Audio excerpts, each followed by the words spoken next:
The last class session of Module 3. So class 3.3, we're going to cover the people aspects of the third industrial revolution. And that'll be the end of this module, which means next week it will be your exam. So no in class on the 31st. The Module 3 exam will be available that whole day, just like the previous exams. Available 24 hours. Next Tuesday, once you begin, you'll have 90 minutes to take it. Similar type of questions. We were kind of talking before class, some of us, and yeah, like I said, about 15% of my questions are kind of written to make you stare at the screen and think for a while. Usually your first gut instinct's probably going to be correct. I'm not going to say that's always going to be the case because I don't know your gut instinct. But sometimes, was it Occam's razor, the most obvious answer is usually the one. Sometimes just don't let yourself overthink things. The phase 4 final submission will be due on the 29th. So it's the final phase of the case study. So that one's winding down. And any questions or thoughts on anything in Module 3 or the assignments, anything? So, yes. When do you expect to have grades put in for phase 3 of the case study? Maybe tomorrow. Thanks. Did you do phase 3? Yeah. With good effort? Yeah. Should be fine. I apologize. It's taken me a bit. So I'll try to knock that out tomorrow, no later than the end of the week. But I hope it doesn't affect what you're doing for phase 4. I could see where phase 2 might, I'm trying to get that one turned around because I knew that could direct phase 3, but hopefully your feedback's kind of squared away and we've polished. It's not holding, like me not grading it hasn't held anyone up from polishing phase 4.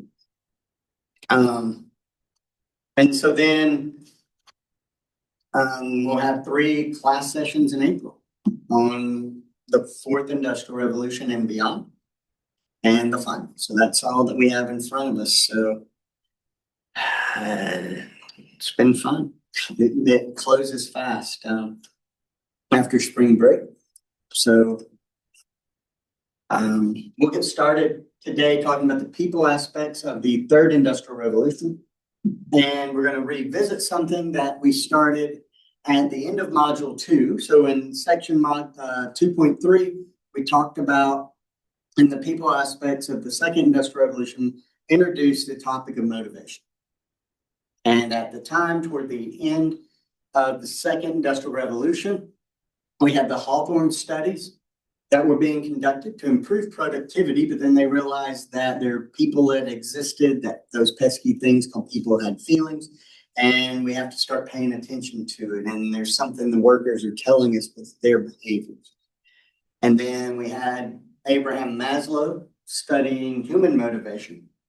And then we had people trying to take human motivation and start to look at what that means for the workforce and the workplace. And we looked at theory X and theory Y with Douglas McGregor, and was talking about when we introduced the topic of motivation, there's 2 schools of motivation theory. There's the content motivation theories, which are based on Maslow.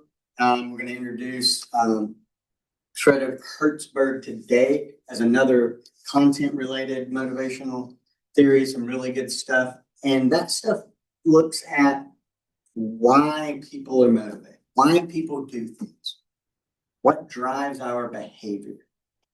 Because it could be intrinsic behavior, driven by me personally getting satisfaction out of something and just seeking to do something because it's inside of me. Or it could be extrinsic, which means my behavior is motivated by some outside source, an incentive, fear of punishment, whatever it may be. And so we have two different types of motivation, and content related motivational theories is why are people motivated? What drives the behavior? Maslow introduced his pyramid hierarchy of needs that says people can be motivated only by the level at which they don't have needs met. So if we try to motivate them on 3 or 4 levels too high, they're consumed way down here. And if we try to motivate them with levels they have fulfilled, then that isn't as impactful either.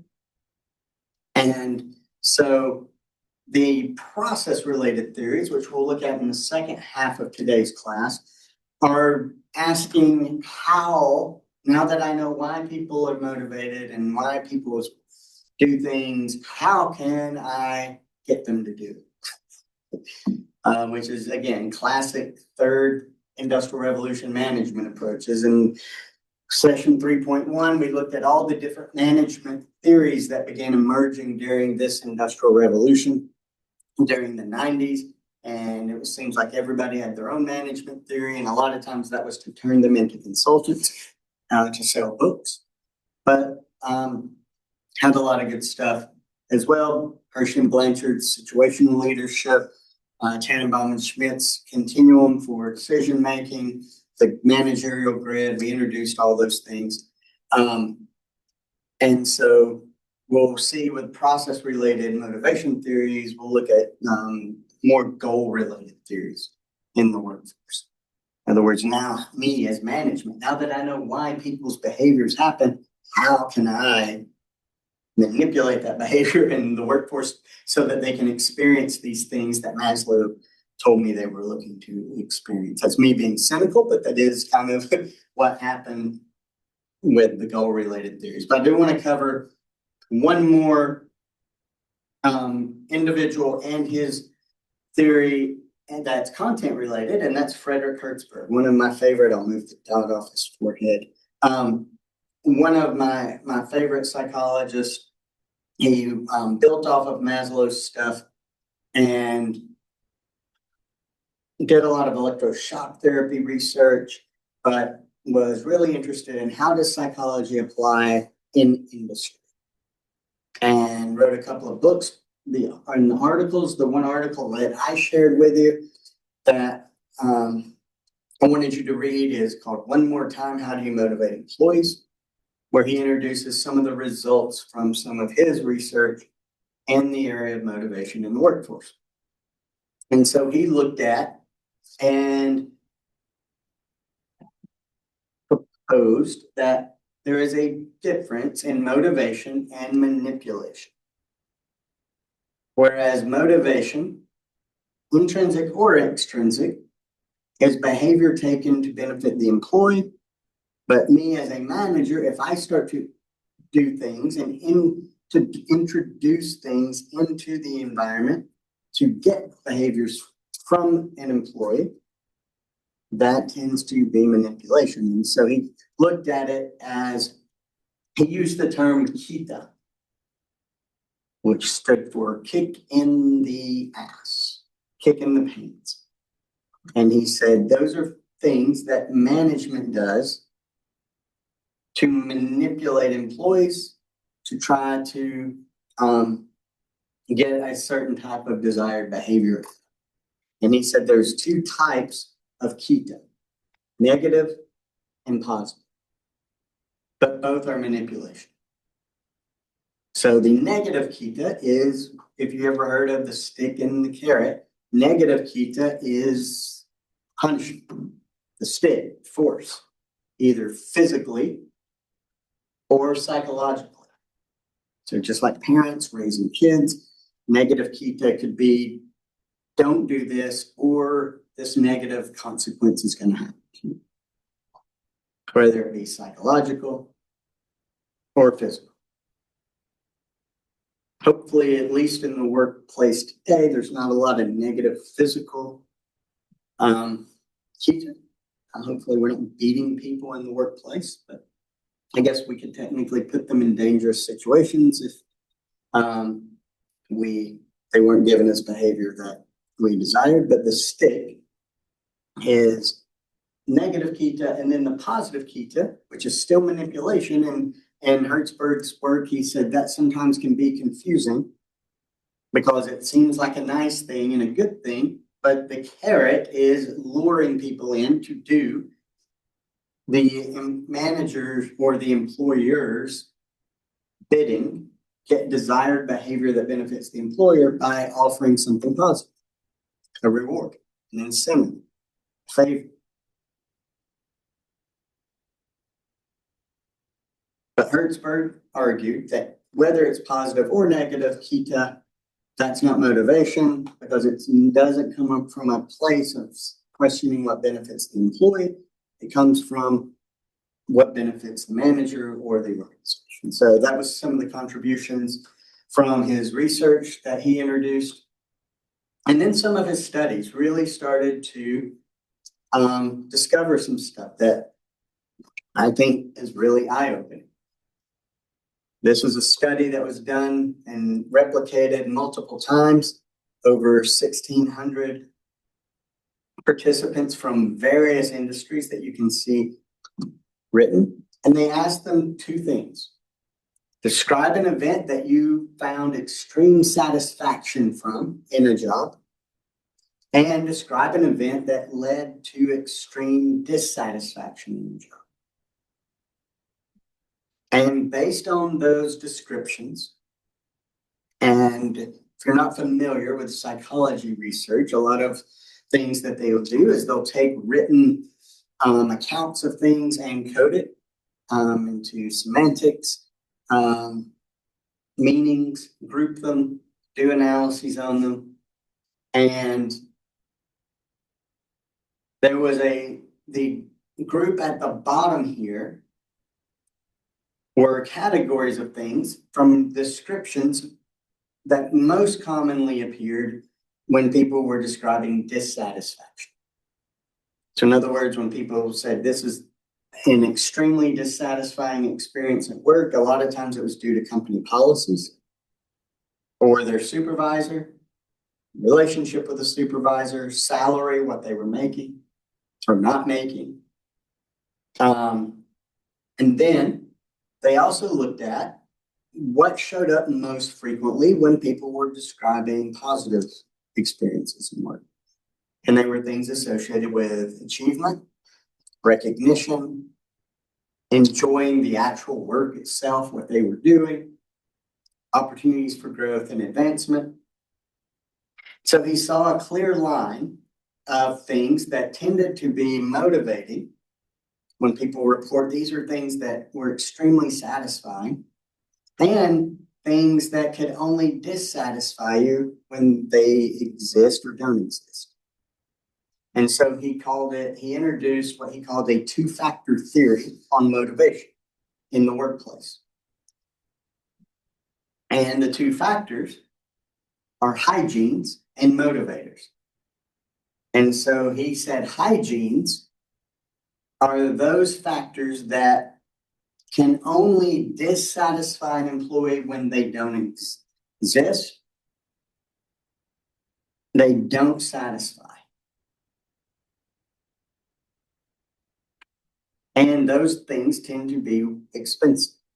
But the things at the top of the graph, he said, are motivators, which means they can overcome satisfiers and they drive people to enjoy their job more and potentially go beyond. And they tend to be inexpensive things to the organization.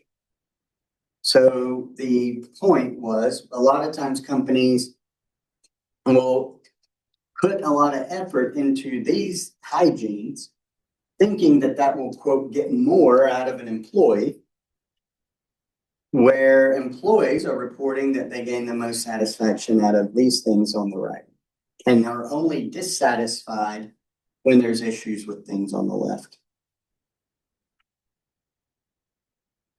And one of the most controversial ones, especially at the time, was the fact that salaries and wages showed up on the hygienes list and not on the motivator list. In other words, Hertzberg's research said Paying people more doesn't motivate them more. And I remember the first time I heard that, and it kind of perked my ears up. This was 20-something years ago as a grad student. But then I also reflected on it. And at the time, as a grad student, I was paying for my undergrad, working for $5 an hour as a maintenance guy at a baseball and softball complex. Mowing grass, weed eating, dragging dirt, lining infields around a sport that I loved. Making nothing, but having a blast. Yeah, they could have paid me more. That would have been nice, but it wouldn't have made me enjoy the job. And I've had jobs where I've been absolutely miserable and made much more. And I don't know what they could have paid me to take that misery away and make the job more satisfying. Is there a certain level, if we go back to Maslow's hierarchy of needs, of salary and wages, we probably need? Yes. But that supports the argument with hygienes that says workers aren't motivated by salary and wages or money. They can only be dissatisfied when there's an issue with it. Something anybody will say, they make too much. And even if they do, when you find out what somebody else makes, you change your mind. Just think of professional athletics. They make millions of dollars playing a game, but it's never enough, or they wouldn't be jumping to new teams and seeking more. Doesn't mean they play harder or less. But whether people do get something out of achievement, recognition, yes. I think that's where that ties to, right? It's like, even though you're making $20 million a year, Yeah. if you think you're better than that guy on another team making 30 million a year, it's about the recognition, which would motivate you, but not the actual salary. Yes, absolutely. So all of a sudden, Jalen Hurts becomes the highest paid quarterback in the NFL for a few days. And then Joe Burrow becomes the highest paid quarterback in the NFL. And was Joe Burrow more motivated because he got more? No, but I bet he enjoyed the recognition of being paid the highest quarterback in NFL history until someone else's contract came up. So yeah, good point. People get the most job satisfaction, the most motivation when they can experience the feeling of achievement. A lot of times that's even being a part of a team. Hey, we accomplished something. We worked hard. We were all a part of this big group of engineers and people who contributed to the Artemis launch of the rocket. And when I see that thing leave the ground, not me, but when someone who worked on that seeing the ground, there's probably a level of achievement and satisfaction. Hey, something that I did, I contributed to something going in this space. Or recognition. Sometimes it is the work itself. Like I said, I absolutely, if I could live on $5 an hour, would go back to playing in the dirt, being a maintenance guy at a ball complex. Never had more fun. And even in the humid August Alabama sun, was happy doing it. Opportunity to advance and grow. Those are what truly motivate people. So like really eye-opening stuff that I think still resonates here 60 something years later with Hertzberg's work on hygienes and motivators. And something he goes further to look at something that Douglas McGregor brought up. And if you remember, Douglas McGregor at the end of module 2 was talking about theory X and theory Y. And he said theory X assumptions were managerial assumptions where the employee's lazy, they have to be enticed to work, they're dumb, people innately will avoid responsibility.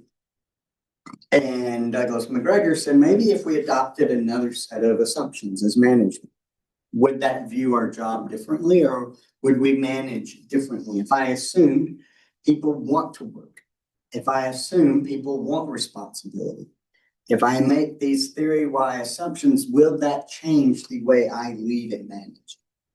And then he offered a list of things at the end of the article he had that said, here are some new things managers can look at as management practices that represent having theory Y assumptions. And one of them was this concept of job enlargement. In other words, assuming people want responsibilities and giving them more responsibilities. And Hertzberg turned around and said, maybe it's not job enlargement necessarily, but it's job enrichment, which means people may not innately just want more responsibilities, but they want meaningful ones. And so he was saying job enlargement in its own, you're not going to motivate somebody if you give them more tasks, more responsibilities, if they're just meaningless or less satisfying. And so he said, if I make 1,000 units in a meaningless job, is no different than making 2,000 for motivation. So 0 motivation times 0 motivation is 0. Or if I add task on to existing ones, 0 that are both not motivated, that do not give me an opportunity to feel achievement, recognition, the work itself, then 0 motivation plus more tasks with 0 motivation still equal to 0. Rotating me and letting me try different tasks if those tasks do not motivate, swapping 0 for 0 is still 0. Basically, what he's saying is job enrichment is more of an answer to workplace motivation than job enlargement. So I thought that was an interesting follow on compared to what we were learning in the last module with Frederick Hertzberg. And so then did some follow-up studies once he identified the motivators and the hygienes of looking at how they could introduce some of those motivators into a group and seeing how performance changed. So they had a group and they were looking at stock advisors at a financial institution over 6 months. So they had a group where they altered the variables, which means every month they would introduce new principles to help them experience some of those motivators that we talked about. Remember the motivators: achievement, recognition, the work itself, responsibility, opportunities to advance and grow. So 1 month they removed some controls to help them experience more responsibility and personal achievement. They introduced all these different things. And then they had a control group who were doing the same things, but they changed absolutely nothing about them.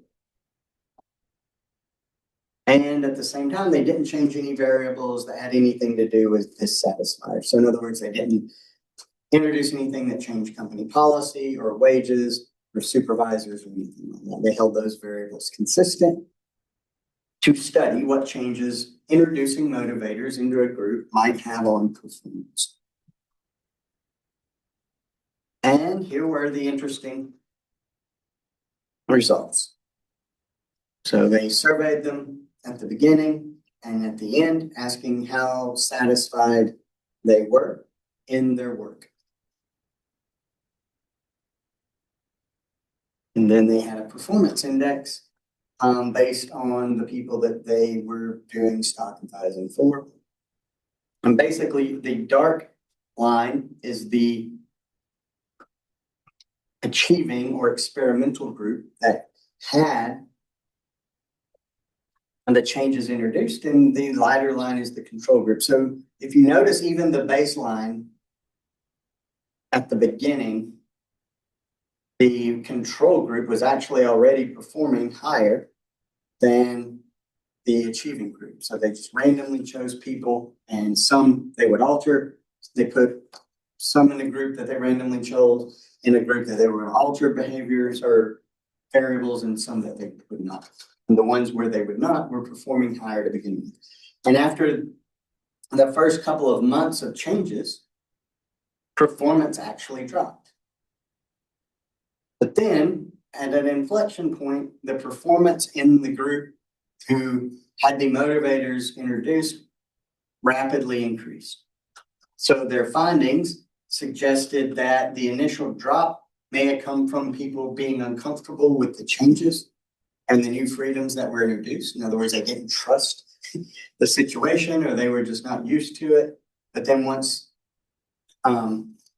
it become more consistent, performance in the experimental group skyrocketed.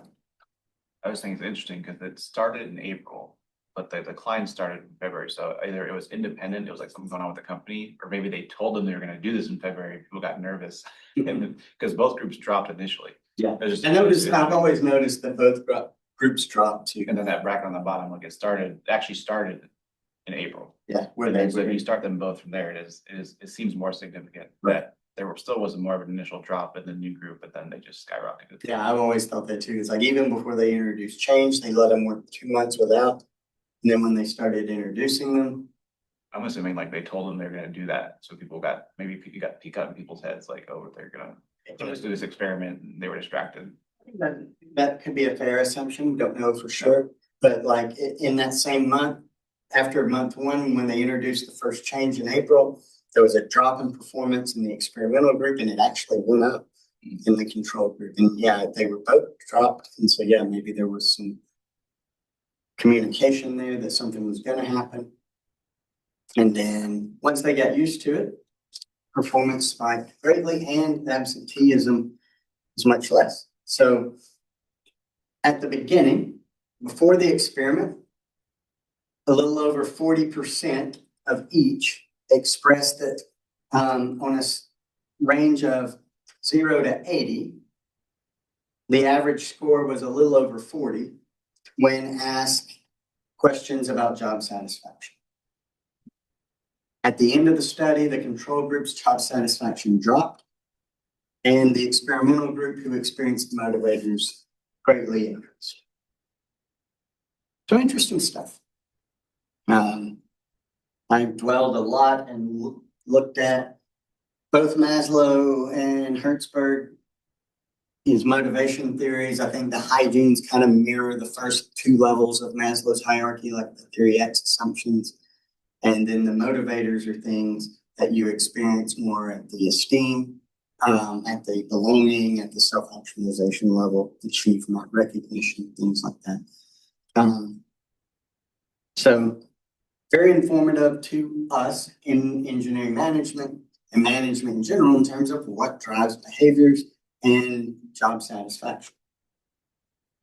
So then in the later part of the third industrial revolution comes work on the process-related motivation theories, which are focused on, me being cynical, I'll say, oh, now that we've learned from the content-related ones why people are motivated, how can I make them experience? How can I manipulate a situation to where they're feeling achievement or feeling recognition?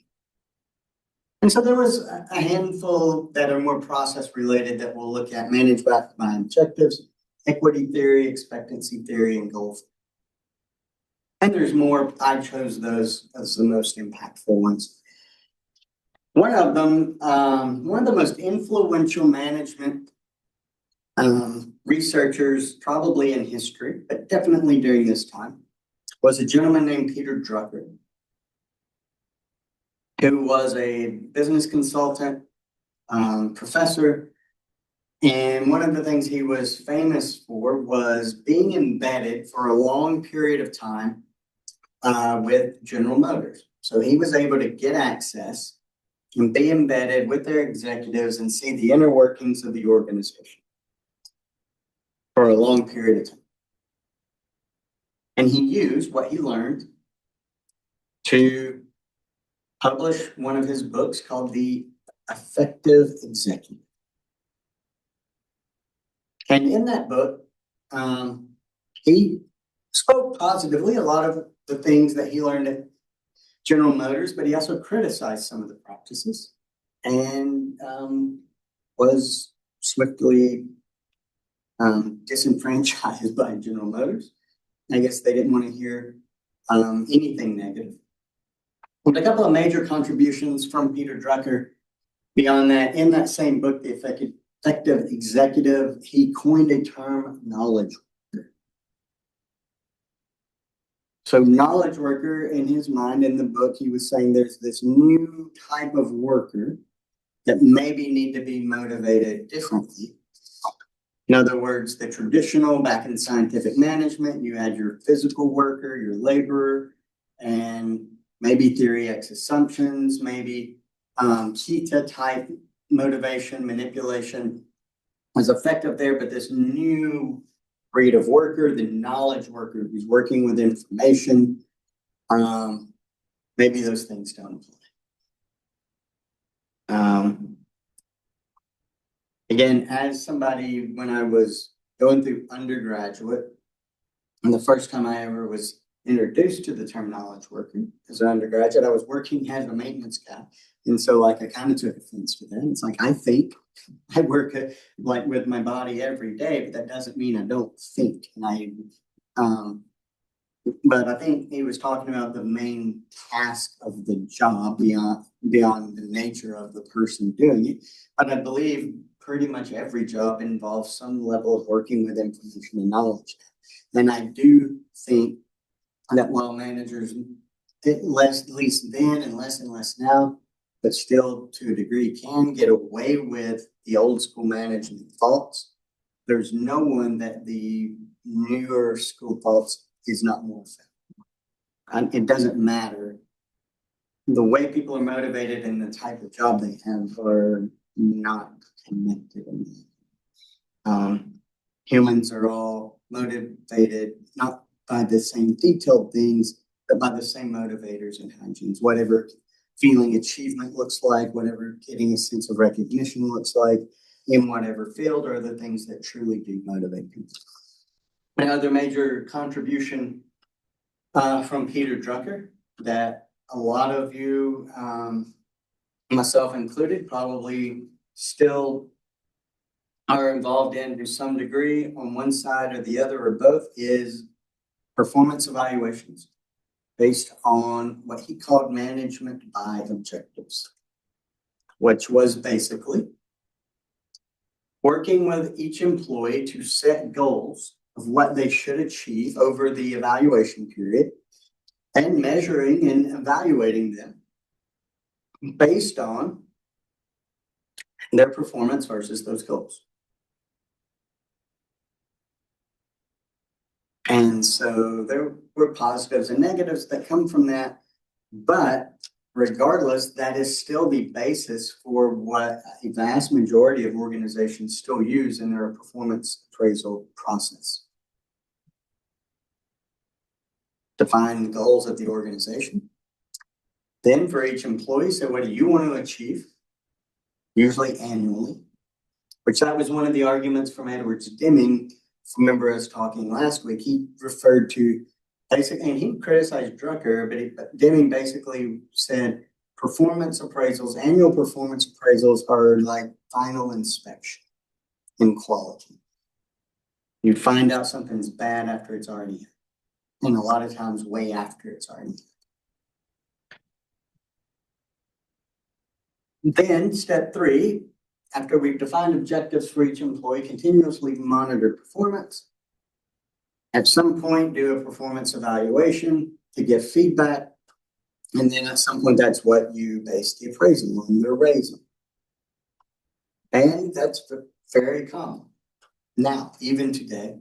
But that's it was introduced by Drucker, management by objectives. So the benefits, or at least it gave the employee something concrete that says, if I work toward this, this tells me what I should be doing. At least I know what I'm measured against. And there's some level of feedback between the manager and the direct report. At least I have some say. But in execution, just like a lot of things in execution, companies failed to follow all the steps correctly. A lot of times they would skip step one. We don't have goals in the organization, so I don't have anything to align your goals with, so I'll just give you arbitrary ones. I may not even involve the individual in setting those goals. They're just, here's what I think you should do, and they may be arbitrary. Like Deming said, the monitoring's not continuous. We only look at it once a year. So I batch feedback and hit you with everything at once. And you may not have known that something you were doing was an issue, which kind of is the opposite of radical candor feedback, where we're trying to give it, if you remember the HIP approach, humble and helpful is the H, immediate, and in person, if possible, is the I. Praise in public, criticize in private is the P. And then a lot of times emphasis on results could overlook the fact that sometimes results are out of individuals' hands and they could have done everything they could do, and due to things outside their control, maybe results didn't happen. Should that necessarily reflect on their performance? In any words, those are some of the criticisms, but for better or worse, that's one of the Drucker's major contributions is that, and like I said, still kind of exists in a lot of organizations. Goal setting theory in general, there's a lot of studies that have been done, but most of it is based off original works by Locke and Latham. And I shared an article reflecting on some of it's kind of an amalgamation of goal theories that had been done in the past. And so goal theory is basically setting goals, influencing people to work toward them, and that driving behavior. And in that article, it talks about the 5 C's of goal setting, with one of the C's not actually starting with C. So unlike these C's of rating a diamond, I don't remember if there's 4 or 5 or whatever, color, clarity, maybe 3, I'm a carrot. Goals are better or worse based on their clarity, specific versus vague, how challenging they are on a scale of difficult to easy, level of commitment, feedback, how often does management give feedback based on the goal, and how complex of a task it is that the goal is set to against. So what they found is specific goals tend to be more effective than vague ones. In other words, if we say score at least 85, that's more effective than something vague, but it's also more effective than something arbitrary. Like if there's an expectation why 85 is the goal instead of it just being random. Or if I tell somebody, like down here, goals derived from performance improvement, hey, get better by 5%. Tend to be less impactful as something that's more specific. We need you to improve to make this 90, this specific result. Challenging, difficult goals are typically provide more motivation, but people have to feel that they're attainable.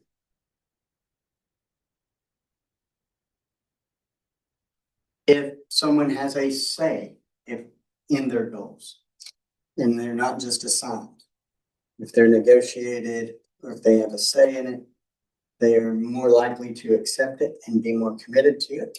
If someone accepts the goal in public, in other words, a lot of times people will say New Year's resolutions, right? Like vocalize them, tell somebody. Now I've publicly stated that I have this goal, I'm a little more accountable and I might be a little more committed to working toward it. Whereas if it's private and I don't tell anybody that the goal even exists, nobody will know if I don't accomplish it, and it'll be easier to disregard. So just some learnings from general goal theory again, I shared an article on some of that, and it goes a little deeper. Another theory kind of related to motivation was John Stacey Adams, not John Adams, the former president, not John Quincy Adams, the son of the former president who became his own former president, but John Stacey Adams, not related, developed a theory called equity theory. That basically says that employees will adjust their effort because they seek fairness in the ratio of inputs and outputs that they put in versus what they perceive others. So inputs, things I put into the job, my effort, my loyalty to the company, the level of education and capabilities that I develop to contribute to the company, the willingness, the trust for me to be involved in things. Those are inputs that I give the organization versus what do I get out of it? How much are you paying? What benefits do I get? Are you recognizing me? Am I appreciated? And people, based on their perception of the inputs they're putting in and the outputs they're getting out, will adjust their efforts based on that same ratio of if I observe someone else putting in different inputs and getting different outputs. So in other words, if I perceive an inequity in that, I will adjust my inputs or outputs to be more equal to what I perceive as a better ratio to me. So if I feel like I'm putting in a lot versus someone else and we're getting the same outcomes, then I may adjust my inputs. Or if I feel like I'm putting less in and getting more outcome, I don't know about y'all when you reviewed and peer reviewed the writings, but maybe some of you felt like some people put more effort into an assignment than you or put less effort into the assignment than you. You get to see at least 3 versions of the same assignment. I've seen, not this time, I haven't fully scanned any, but I've seen that assignment range from 1 to 30 pages. That's when I started putting some balance on it, that I tried to give you an idea of how many words to shoot for. Because I definitely I'm not going to grade someone's effort seriously if they didn't take the assignment seriously and they get a 500-word document. But like also 30 pages is a bit much. But like you can start to get a perception. Someone else's input versus yours in the same word versus what outcomes are they going to get. And if I wrote 30 pages and someone that wrote 2 got the same grade, maybe I put too much input in and I might not do that. So if I perceive an inequity in the ratio of inputs to outputs, then I may change my level of inputs. I may seek to change the outcomes, lobby for a raise, ask for responsibilities to be taken off of me so that whatever that might be. Or I might try to alter my own perceptions. You know what? Maybe what I perceive as them putting in more or less isn't reality, and I should question that and try to bring it a little more back to something reasonable. Or just disengage from the situation if I can't achieve some perceived it. So that was Adam's contribution to motivation, was equity theory. People will adjust their behaviors and efforts based on their perception of inputs to outputs versus other people's ratio. Then one of my favorite names in management theory, Victor Vroom. I don't know if he worked for Mazda or not. Actually, I know he did not, but Vroom Vroom is their motto. Victor Vroom's a pretty cool name. And he developed something called equity theory that looked at motivation as a factor of 3 variables. expectancy, instrumentality, and valence. So expectancy is me and my belief that if I put in a certain effort, it will lead to some level of performance. Like I have to believe that for me to be motivated to do it. In other words, my expectancy, if I want to gain muscle, might be if I lift weights, I will gain muscle. I believe that to be true. That if I put in the effort, lifting weights, it will lead to me gaining muscle, some desire. And I have some pretty decent reasons to believe that that's true. So like my expectancy would probably be high in that case. But if I had an expectancy of eating cheeseburgers will lead to me gaining muscle. I want to believe it. I want to bad. I don't have a lot of evidence. Boy, do I want to believe it. But I would probably have a low expectancy if I were honest with myself. Then, given that I put in effort and I believe that that effort will lead to some level of performance, instrumentality is if I achieve that performance, I have a strong belief that I will get something from it. So if I lift weights, I will gain muscle. That's expectancy. If I gain muscle, what outcome do I expect from that? I will be able to lift more, be stronger, or my beach bod will get me more attention. Whatever it is. If I believe that lifting weights will add muscle, expectancy.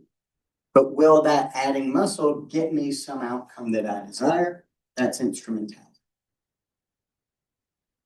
I believe that lifting weights will add muscle, expectancy. I do believe that.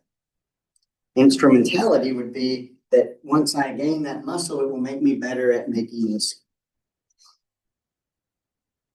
I have no reason to believe those two things have anything to do with each other.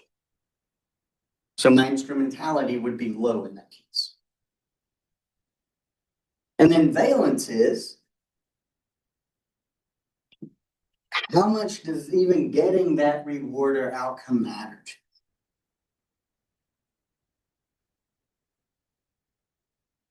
With a range of -1, which is something I don't want, to +1, which is something that I really do want. And if you multiply those three things together, you can get an indicator of overall motivation.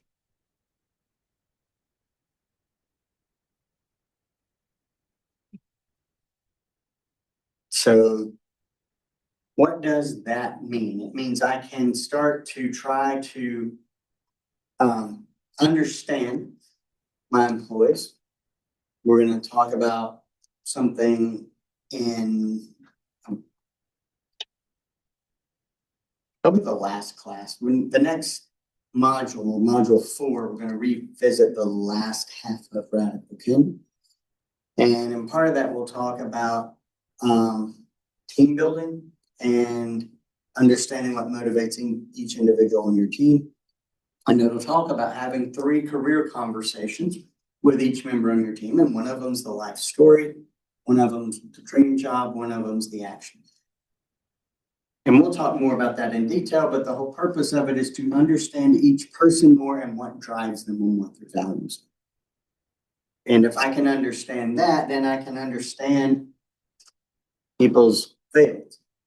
If I'm motivating someone towards something they don't care about, or even worse, is an unwanted outcome, it could change the behavior in a way that I don't intend. My previous department chair, not the current, my previous department chair, good friend of mine, Dr. Golston, loved the guy. Known him for years in a lot of different walks of life. When he was department chair, he would always motivate me, try to, by getting me to do things or putting in situations to do things he thought would get me somewhere that I didn't want to go. Hey, if you publish this, or if you do this, or if you take that role, it'll position you to be a department chair. I'm like, good, then I'm not gonna do those things because I don't want, that is not what I want. It's something he felt, a path he felt I should be on. The valence was very low for me. Even to the point of, not only did it not motivate me, it deterred me away. So being able to understand what truly drives people, what their valence is, expectancy theory can shed some light on that as well. So, and also just understanding that different things mean that things for different people. So when you're offering a reward, understand the impact that it could have on the person. So like recognition means something different to different people, right? So recognition in itself, I truly do believe is a motivator and drives people and gives people greater satisfaction in work. But what one person views as positive recognition and another maybe too. Some people may want to be called up on stage, given a certificate, be the center of attention. Some people like me, I would run the other direction if that's the reward I thought I was getting. Like, buy me a bottle of whiskey and not make a big deal out of it. That's recognition for me. Good job, Nick. That's twice I've mentioned whiskey in the past 5 minutes. As I said, I've been talking a long time today. So understanding that's important. Expectancy theory sheds some really good light on that. There's some readings and a couple of videos I shared on it too. This is a fascinating thing that kind of will use this to close the book on motivation, at least for this module. The Kendall problem. This was two different phases of a study that started in 1945 with Carl Dunker. And so that was post-World War II, or just post-World War II, so tail end of the Second Industrial Revolution. And they would take teams and give them an objective, problem-solving objective. Stick a candle to a wall and make it stay there while it's lit. And they would give them 3 things: a box of thumbtacks, the candle, and a book of matches. And so in some groups, that's how they would present things. And then in some groups, instead of the box of thumbtacks, they would dump the thumbtacks out on the table and leave the box. And the solution, the best solution, was to empty the box, put the thumbtacks in the box, put the candle, mount the bottom to the box, and keep it lit. And that was the best way to have it affixed to the wall and be lit instead. And what they found is the groups who were presented with option B were much more likely to come up with this solution than option A. Because the people who were introduced the situation in option A, where the thumbtacks were in the box, only viewed that as the thumbtacks, and the box just happened to be holding them. But the ones who were presented this situation where the thumbtacks were dumped out and the box was left, viewed the box itself as an object that can be used. They called it functional fixedness. Viewing the box of tacks as tacks versus when they were separated, viewing them as 2 separate things. And the people who were presented with them as 2 separate things were more likely to see the box as an option. Pretty interesting. What do we care about? In the 1960s, there was a follow-up that tried to use that to understand motivation and the introduction of incentives into the work world. So follow-up study used a 2x2 design, which basically said some groups got the tacks presented in the box, some out of the box. And each of those groups also were offered incentives and some were offered no incentives. So some people were presented situation A, and some of the people that were presented situation A were offered incentives and some were not. Another group was presented situation B. Some of those teams were offered incentives and some were not. The incentive group were offered levels of incentives based on how fast they could get the quote solution. $10, $20 to the fastest, $5 to anyone who made it past a certain standard. The no incentives group were simply asked on your own intrinsically solve the problem because we like to no incentives. So it was interesting what they found. The incentive group, when the box was when the tags were out of the box, when they are presented with the simpler situation, tended to solve it faster than the non-incentive. When they were presented with the more complex situation where the tags are in the box and they have to get past their functional fixedness, a more complex task, the incentives group took longer than the no's. So their findings was that incentives were more effective with simpler tasks that people didn't have to think as much with. But when incentives are introduced to more complex tasks, it actually shows down creative thinking and innovation. Whereas people who only had intrinsic motivation, solve it just because you want to solve the problem, tended to be more innovative. So interesting study.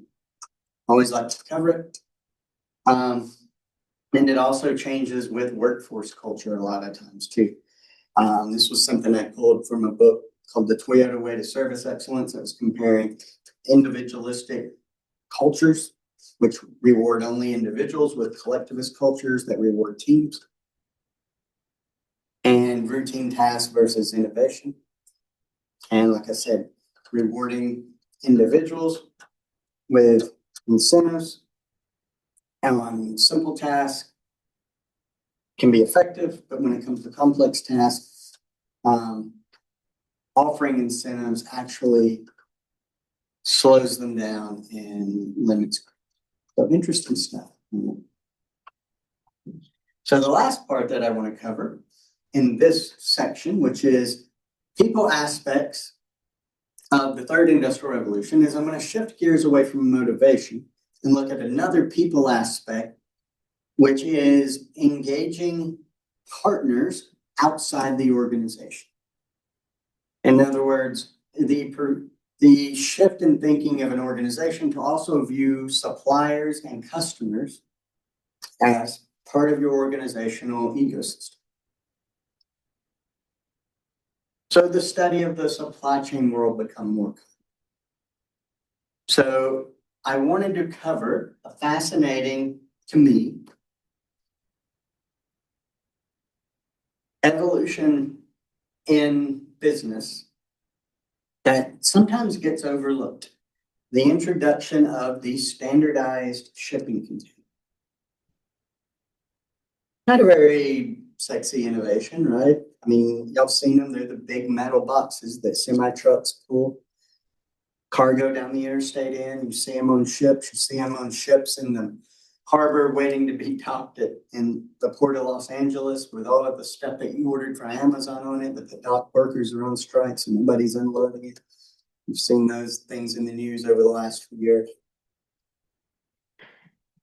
You see them on trains. The intermodal standardized shipping container, a metal box. Until the 1960s, that didn't exist as the main mode of transportation and trade. So because of that, international trade was less cost efficient and less common.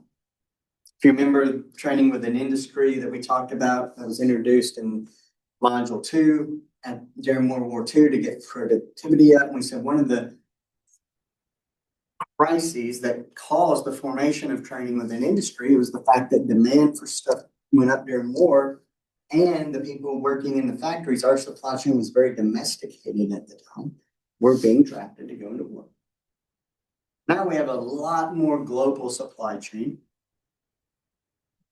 that is less dependent on domestication, but maybe too dependent on international trade, depending on what it is.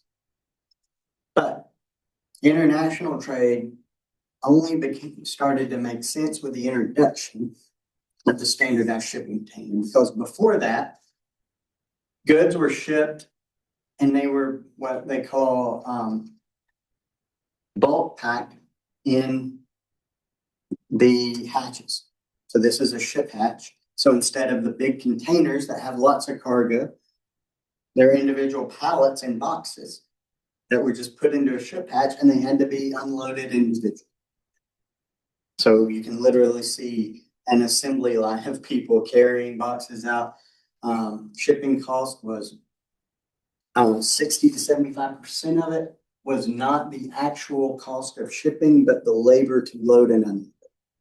So not the fuel for the ship and the labor on the ship and the time that it's moving across the ocean, but the number of people and the manual labor to load and unload the ship.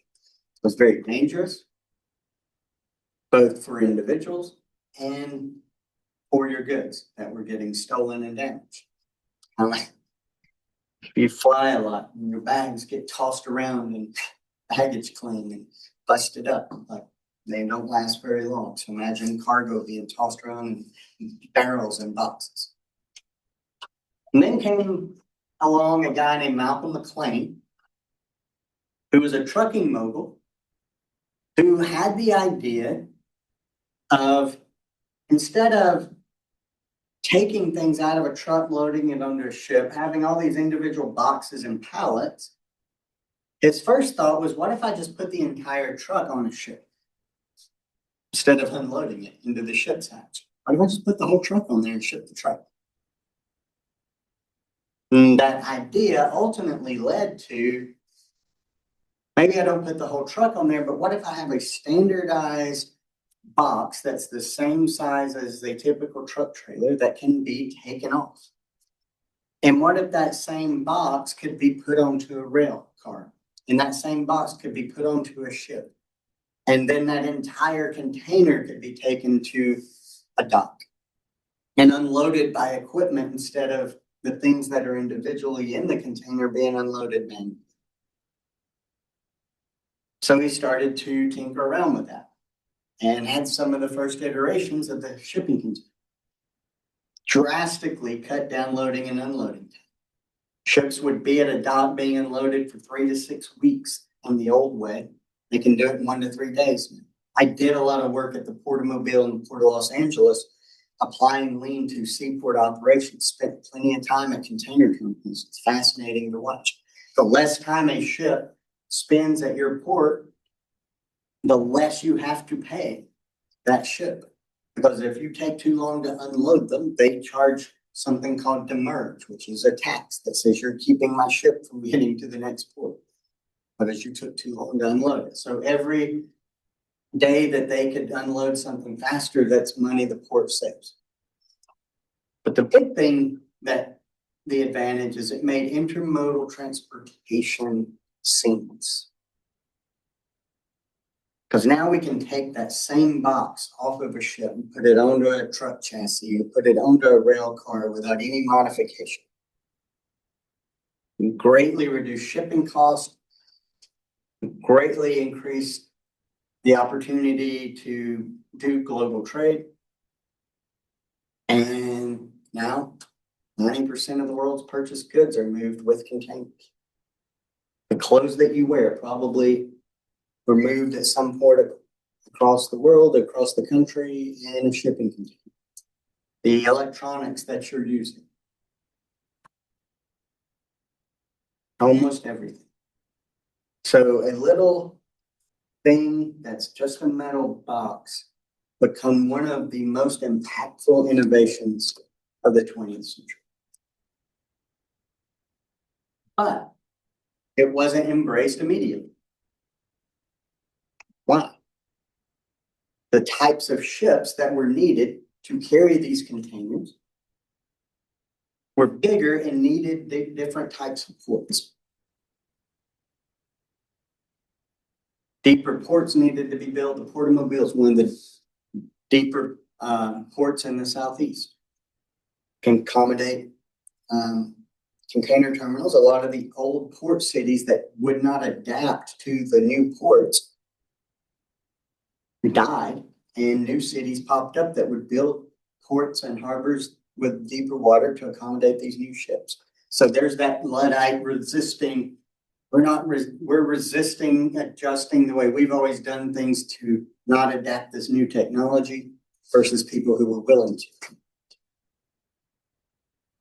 The longshore unions revolted. Hey, you're taking away jobs.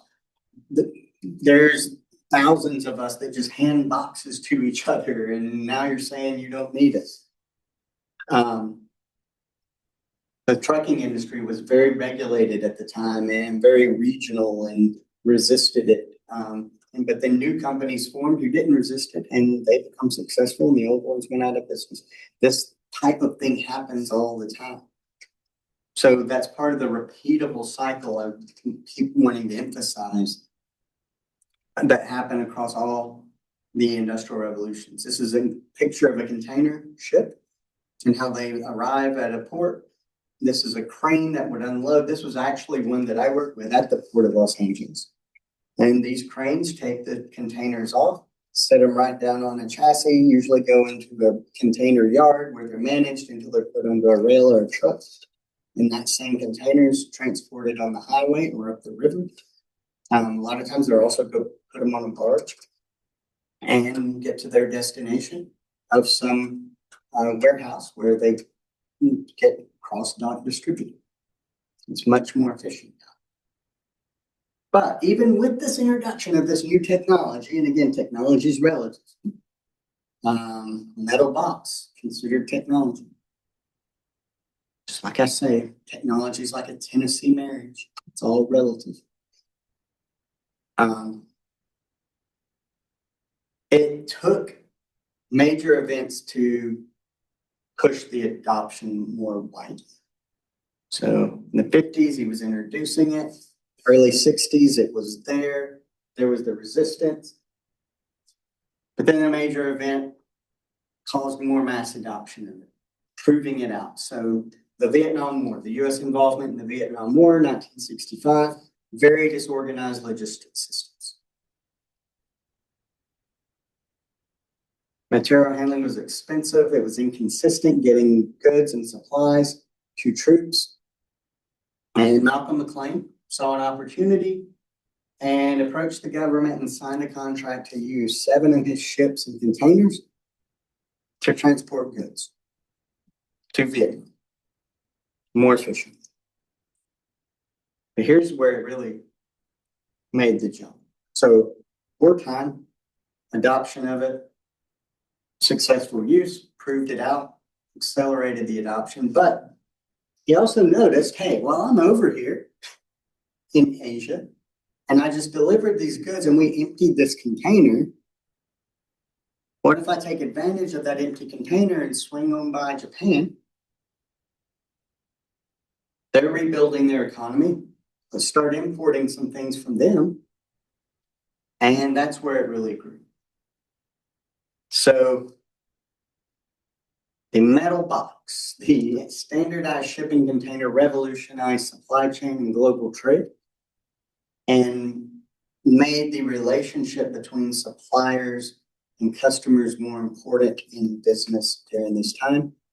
Crazy to think about now, that 60 years ago, overseas trade wasn't near as common and affordable as it is now because it's just a second nature these days. But it took standardized shipping container for that. So I always like to cover it in this section as we bring section 3 to a close. And because I find it very fast. Any questions or anything? Okay, great. So again, this is the end of module 3, exam next Tuesday, so no class. And then in 2 weeks, we'll start our last module, module 4. So good luck. Hope you have a good rest of the week. Hopefully we'll get the camera back working next week.